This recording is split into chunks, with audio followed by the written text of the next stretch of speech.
Deep in a dense, forgotten forest, far from roads, signals, and civilization, stood an old house. No, not just a house. It breathed darkness. It had a soul, and that soul was twisted.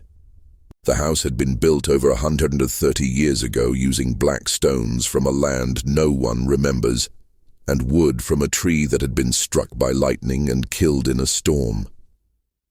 Since the day it was completed, no one who entered lasted more than a week. They either vanished without a trace, or went completely insane. Locals in the nearest village never spoke its name. They only pointed and whispered, "The house that never sleeps." Years passed. Details faded into myths. But one person, bored of the noise and chaos of city life, heard of a very cheap house in the woods. Without much thought, he bought it and moved in.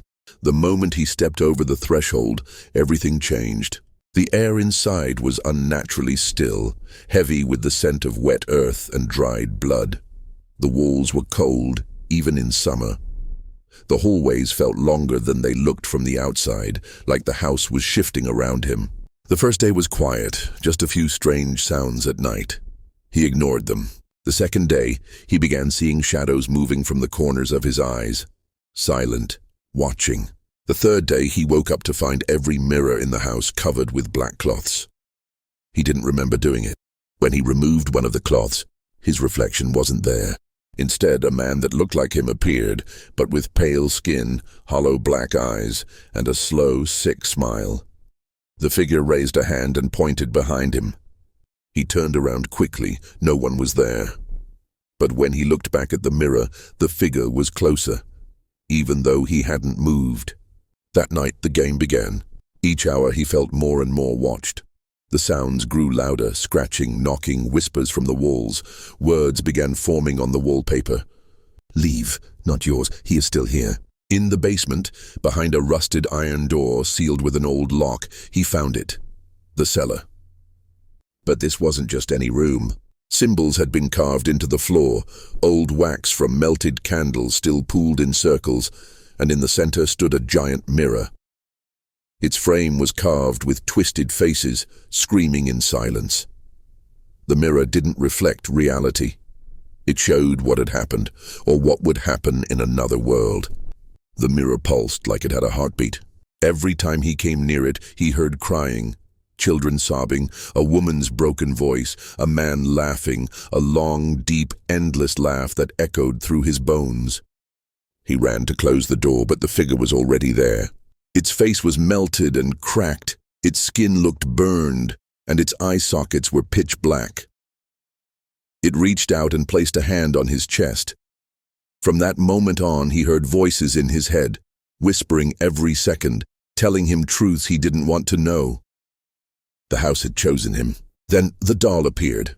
It was small, filthy, with white eyes and a mouth stitched shut. It would move when he wasn't looking. First on the shelf and then on the bed, then right next to him while he slept. Every time he blinked, it got closer. He tried to leave the house, but the forest had changed. No path, no way out, just thick trees and chanting in a language not spoken by humans. Under the bed, he found a leather notebook. Every page started with a name. Every name ended with the same line. "I became him." Then, his voice began to change. His memories faded. He wrote in symbols he couldn't understand and saw the mirror even when he was outside, on his phone screen, in his dreams, in reflections that weren't supposed to be there.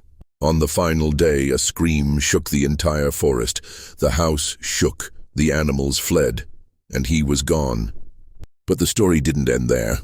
Weeks later, a group of filmmakers arrived to shoot a documentary about the haunted house in the woods. They laughed, joked, and walked inside with their gear. At first, nothing happened. Then one of them vanished. Another found him, standing in a corner, smiling a dead smile, eyes completely black. He whispered, "I see everything now. The house isn't a place, it's a doorway."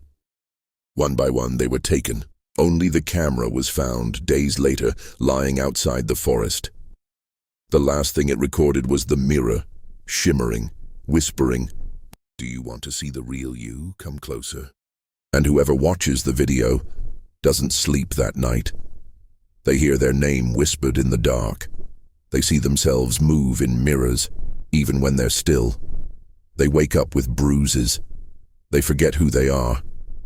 The curse no longer needs the house. The house is now inside you. And if you've made it this far, maybe, just maybe, you should look behind you. But whatever you do, don't look in the mirror.